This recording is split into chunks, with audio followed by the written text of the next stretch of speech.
Hey, what's up guys? So Valentine just released the September 2024 update for the V1 Gen2, and this latest update includes a number of nice new changes. For example, we now have some upgraded blind spot filtering, we've got a silent startup option, we've got a stealthier display option, and more. And so in this video, let's go ahead and take a look at all the different improvements here with this latest firmware version 4.1035. Now, if you prefer to read over all this information, I've got a full article available over on my website that details all those changes, and I'm going to link to that article for you guys down underneath the like button. You'll also find a link to the full discussion over on the forums where we're all discussing this latest update as well as sharing our experience as we're driving around and testing it. Now, starting off, the biggest change to go over is some improvements here to the blind spot filtering. There's actually been two improvements here with this latest update.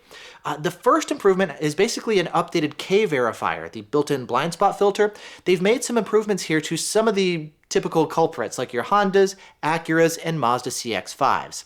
Now, driving around, I found so far in my initial testing, I'm still getting some false alerts to your 24.205 Hondas and Acuras, as well as your Mazda CX-5s around 24.123. And so I'm finding that while this update does help, it doesn't seem to fully eliminate those blind spot falses. And for those of you who, like myself, would prefer having even more blind spot filtering, Valentine has introduced a new setting called the BSM Plus setting. This is basically going to give you some additional false alert filtering specifically against your GMs, Hondas and Acuras, and Mazdas.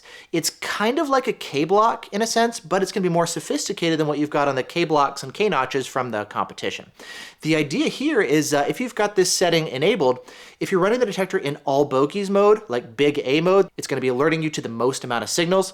You can also then have the BSM Plus filter give you some additional filtering specifically on the frequency ranges where you're going to be encountering those blind spot falses. And so the idea is within those frequency ranges, you're basically going to have the detector running with the advanced logic filtering applied.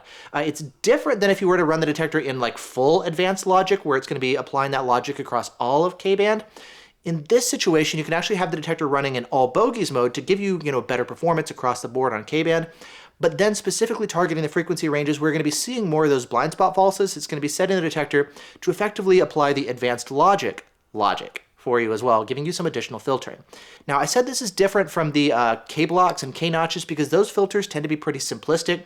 The ones we see on your Escorts, Unidens, and Renensos and whatnot. There's different approaches to it, but you're basically going to be reducing the sensitivity within those frequency ranges or maybe muting all signals or even just completely blocking signals altogether.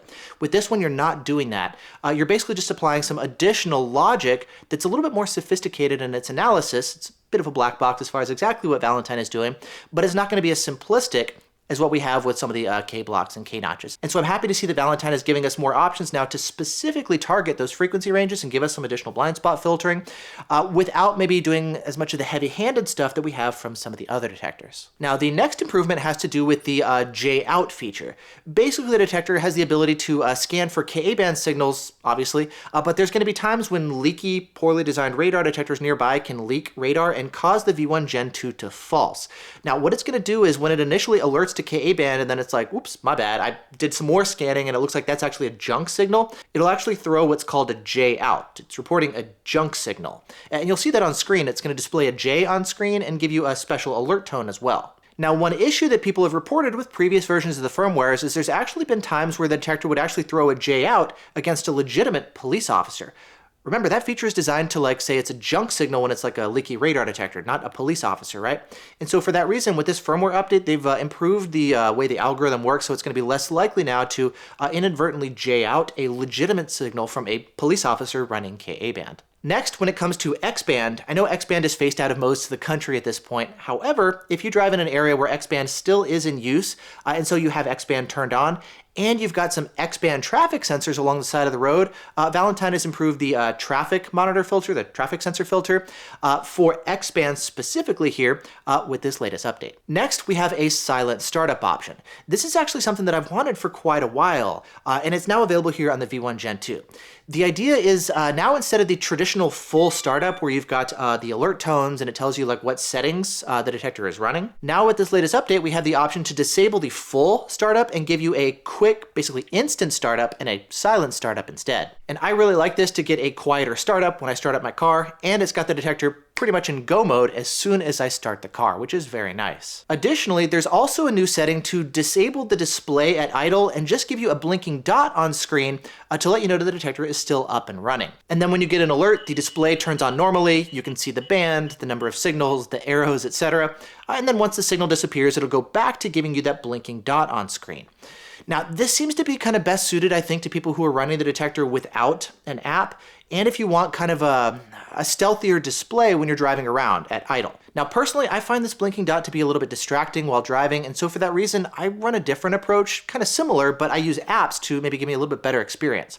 You see, in a previous firmware update, Valentine has given us the option to display just the Bluetooth indicator on screen, effectively letting us know the detector is up and running, but otherwise keep the display itself off. And I prefer this because, again, I don't have like a blinking, flashing display on screen, plus I can get some additional controls running an app. For example, I run it with JBV1, and I've got it configured so the display stays off in general at idle, as well as if I'm seeing any sort of muted signals. So like, for example, if I'm driving around in a shopping center parking lot, everything's going to be muted with low-speed muting.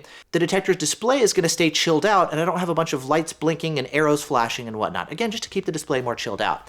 On the other hand, if I see a legitimate signal that punches through my filters and I'm going to be able to hear that, the display will actually power on and I can see those alerts. And so using apps does give me more control over exactly how the display functions, and I can just use the Bluetooth indicator light instead, which again is a little bit less distracting.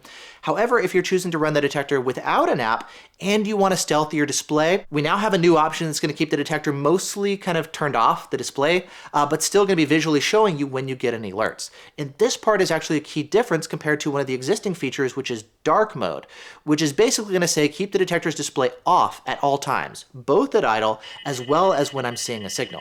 Again, this new option is designed to keep the detector's display mostly off at idle, but still light up and show you the alerts on screen when something pops up. Now, speaking of new signals that can pop up, Valentine has actually introduced kind of a feature designed for third-party app developers, specifically if they're doing some of these additional features like this to keep the detector more chilled out or more quiet.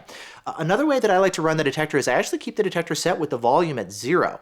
And it's only when I get a legitimate alert that the app will tell the detector to raise its volume so I can hear the alerts. Now, this is really nice, but one of the potential risks of this is like, hey, when you're getting an alert, there can be a delay with Bluetooth latency between when you're getting that alert and when the app can tell the detector to raise its volume so you can hear that alert.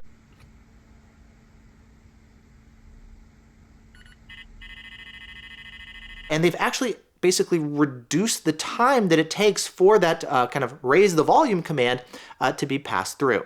And a big thank you to Bag and Drag over on the forums, who did a good job of explaining exactly how this feature is designed to operate. In short, previously the way that it would work is the V1 would first give you a beep that was muted because you had the volume turned off, and then you would have to wait for the second beep to pop up before the detector was able to turn its volume up. It couldn't actually raise the volume in the midst of that first initial signal. Now Valentine has basically given us a way for the app developers to raise the detector's volume during that first alert, that initial alert that's still happening. So while you're getting that initial alert, the detector can go ahead and raise its volume, just letting you hear that alert that much sooner. So it's a small change, but it's really nice for those of you guys who run third-party apps and want to be able to hear the signals that much more, because when time is of the essence and you need to respond quickly, you're less likely to have the detector being muted and not audibly alerting you when you really want to know about those signals. So a small change, but a very helpful one. And then finally, as far as how you update, it's the same as all the previous updates. It's a free downloadable update that you can do over the air. You're going to want to grab the V1 Connection app. It's available for both Android and iOS. You just hit the button on screen when it connects to the detector. It takes about 10 minutes or so to update the detector over the air. If you have the app actually backgrounded, say you have to switch to like Google Maps or something, that will pause the update, but then when you bring the app back to the foreground, it'll resume. So just be aware of that if you're wanting to update the detector. Additionally, you can actually do the update while you're driving, which is pretty nice, and something that I like compared to like the Escort detectors, which can also do over-the-air updates over Wi-Fi. With the Escort detectors, your detector is not going to be functional at all while it's going through the update process. With the V1 Gen2, I like the fact that for most of the update, not all of it obviously, but for most of it, the detector is actually still functional. It's detecting signals and it can alert you, even though it's doing the update process in the background. So that's actually a cool feature as well that I like, specifically with the V1 Gen2 and its update process. And if you need to grab a copy of the app to update your detector, again, it's free for both Android and iOS. I'll link to the app itself. If you need to buy the detector, I'll link to that. If you'd like to see some initial discussion that we're all doing on the forums as we're testing and learning and driving around and sharing our experiences, I'll link to that down in the description for you guys as well. But either way, yeah, that's a run through here as far as this latest update for the V1 Gen2. Again, this is firmware version 4.1035. If you're looking for any recommended settings, I've updated the settings article on my website that goes over all these changes as well. And so that too will be linked down in the description as well. Woo! Yeah, that's it for now. Thanks so much for watching. Hope you guys are doing great, and I'll see you in the next one. Bye.